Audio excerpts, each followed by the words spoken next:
Radhe Radhe, hello everyone. So आज हम लोग बिहार डीएलएड का एक इंग्लिश का एक इम्पॉर्टेंट टॉपिक पढ़ने जा रहे हैं। लेकिन बहुत लोगों का कमेंट था दीदी थोड़ा सा हेल्प कर दीजिए। तो जस्ट हम हेल्प करने आए हैं, आप लोग ये मत समझिएगा कि हम पढ़ाने आए हैं, जस्ट हेल्प कर रहे हैं। तो आज हम लोग बिहार डीएलएड एग्जाम का इंग्लिश का एक इम्पॉर्टेंट टॉपिक देखेंगे जो कि है finite and non finite verb. इसमें से एक नंबर या एक क्वेश्चन या दो क्वेश्चन आता ही है। वैसे हर सेट में हम जो पीवाईक्यू देखे हैं, अपना देखे हैं, जो मेरे सेट में आया था नॉन फाइनाइट एंड फाइनाइट का एक या दो क्वेश्चन आता ही है। तो मे बी आप में आए तो आप पढ़ लीजिए। वैसे जहां तक हम जानते हैं फाइनाइट तो नहीं आता है, लेकिन अगर आप पढ़ना चाहें तो आप पढ़ सकते हैं। वैसे पीवाईक्यू में हम फाइनाइट वर्ब का कभी भी क्वेश्चन नहीं देखे हैं। तो चलिए नॉन फाइनाइट का देखते हैं, नॉन फाइनाइट समझते हैं, कैसे पता चलेगा। पूरा थ्योरी हम नहीं समझा सकते क्योंकि आप लोगों का एग्जाम केवल एक दो दिन में है, किसी का कल ही है एग्जाम, तो इतना पूरा नहीं बता सकते डिटेल में। तो चलिए हम लोग पीवाईक्यू समझते हैं, previous year question. Previous year question से हम आपका ये टॉपिक क्लियर करने जा रहे हैं। तो यहाँ पे देखिए फर्स्ट क्वेश्चन है, teaching English is a difficult task. ये प्रीवियस ईयर 2022 या 23 या 24 में से किसी में ये आया हुआ क्वेश्चन है। Teaching English is a difficult task, इसमें आएगा कि बताइए इसमें से कौन सा नॉन फाइनाइट है। ठीक है, ये क्वेश्चन दे देगा, नॉन फाइनाइट पूछेगा। इसके लिए केवल नॉन फाइनाइट पहचानने के लिए आप तीन चीज याद रखिए, टू, आईएनजी एंड वर्ब का थर्ड फॉर्म। तीन चीज याद रखना है। टू, जहां भी आपको टू दिख जाए वो नॉन फाइनाइट होगा, आईएनजी और थर्ड फॉर्म। लेकिन कहीं कहीं ये गलत भी हो सकता है किसी किसी केस में, लेकिन ज्यादातर 100 में 90% अगर आपको टू दिख रहा है, वर्ब के पहले अगर आपको टू दिख रहा है, वर्ब के साथ आईएनजी दिख रहा है, या कोई वर्ब थर्ड फॉर्म में है, तो वो नॉन फाइनाइट वर्ब है। तो देखिए यहाँ पर क्वेश्चन लिखा हुआ है, teaching English is a difficult task, और क्वेश्चन पूछेगा बताइए इसमें से नॉन फाइनाइट कौन सा है, कैसे पहचानेंगे। वैसे तो हम आपको यहाँ बताए थे ट्रिक में कि अगर आपको टू दिख जाए वर्ब से पहले, तो क्या यहाँ पर टू दिख रहा है कहीं? नहीं, तो इसको आप काट दीजिए, टू वाला नहीं है। अब आते हैं, आईएनजी कहीं दिख रहा है क्या किसी वर्ब के साथ? तो हाँ, यहाँ पर टीच है और टीच के साथ आईएनजी है, तो हाँ ये हो सकता है, ऑफ कोर्स ये हो सकता है। और यहाँ पे है थर्ड फॉर्म, अगर वर्ब का थर्ड फॉर्म दिखेगा तो क्या यहाँ पर वर्ब का किसी वर्ब का थर्ड फॉर्म है? वैसे अब आगे जाना ही नहीं है, आप यहाँ पर आईएनजी पहचान गए कि हाँ यहाँ पर आईएनजी है, वर्ब के साथ आईएनजी, लेकिन याद रखिएगा यहाँ पे वर्ब के साथ आईएनजी है तो ये है नॉन फाइनाइट। बस आप टीचिंग को लगा दीजिएगा कि हाँ ये सही है। एक और ट्रिक है, ये देखिए ये क्वेश्चन पढ़िए वापस, teaching English is a difficult task. Is है मतलब कि ये प्रेजेंट टेंस में है, आप इसको पास्ट में चेंज करिए या फ्यूचर में करिए, हम इसको पास्ट में चेंज करते हैं। Teaching English was a difficult task, क्या जब हम इसको पास्ट में किए ये टीचिंग चेंज हुआ?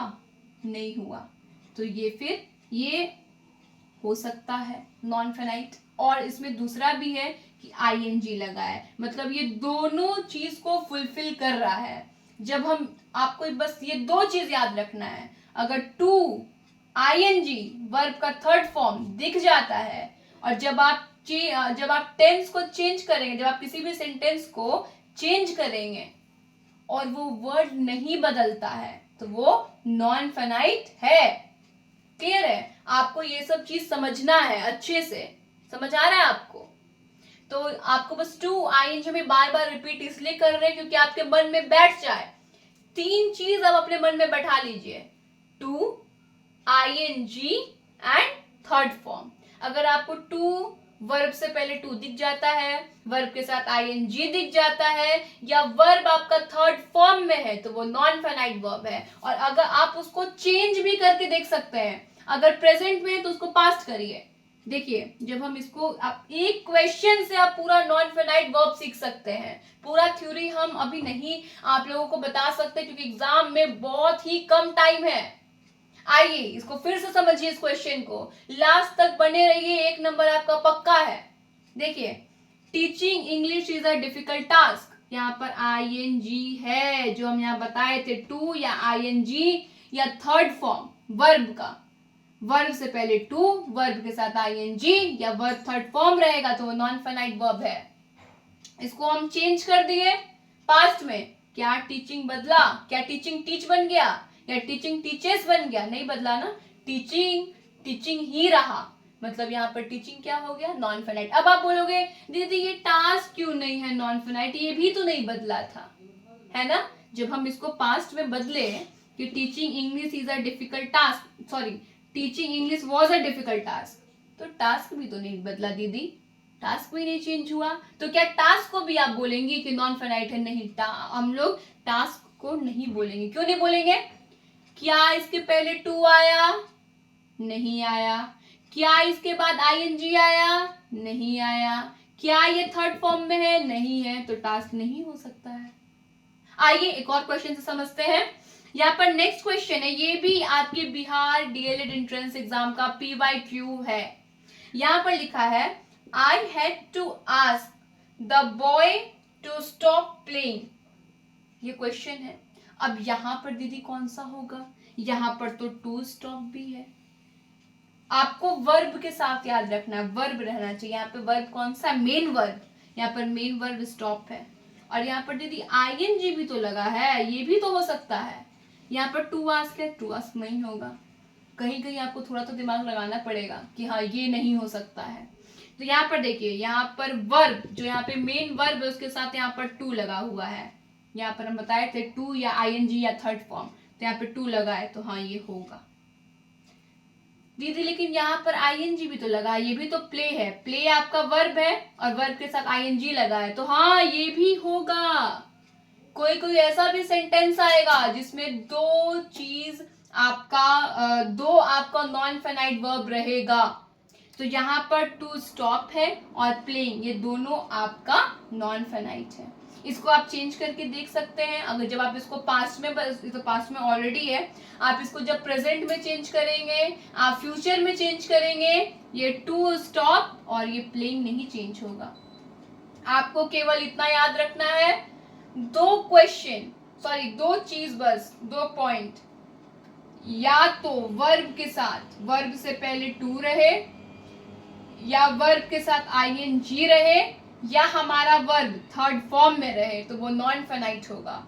लेकिन एक और क्राइटेरिया इसका पूरा होना चाहिए कि जब हम किसी पास्ट को प्रेजेंट में बदलेंगे, आप या किसी भी सेंटेंस को जब चेंज कर रहे हो, वो वर्ड चेंज नहीं होगा, कभी भी वो वर्ड चेंज नहीं होगा, तो वो कौन सा हो जाएगा? नॉन फाइनाइट होगा। अगर आपको ये वीडियो पसंद आया है तो आप चैनल को सब्सक्राइब करिए, मेरे वीडियो को लाइक करिए। ये मेरा फर्स्ट वीडियो है, अगर कहीं भी आपको कुछ प्रॉब्लम लगा हो आप समझाइए, बताइए कि नहीं दीदी और अच्छे से समझाइएगा, यहाँ पर हमको समझ नहीं आया, हम फिर से वीडियो बनाएंगे, क्योंकि इस चीज को हम पॉजिटिव में लेंगे। अगर आपको समझ नहीं आया, हम वापस एक वीडियो बनाएंगे और अच्छे से आप लोगों को समझाएंगे। ओके, तब तक के लिए Radhe Radhe, all the best, अच्छे से अपना एग्जाम दीजिएगा। ये बिहार डीएलएड का PYQ क्वेश्चन है, कमेंट करिए इसका आंसर क्या होगा। राधे राधे।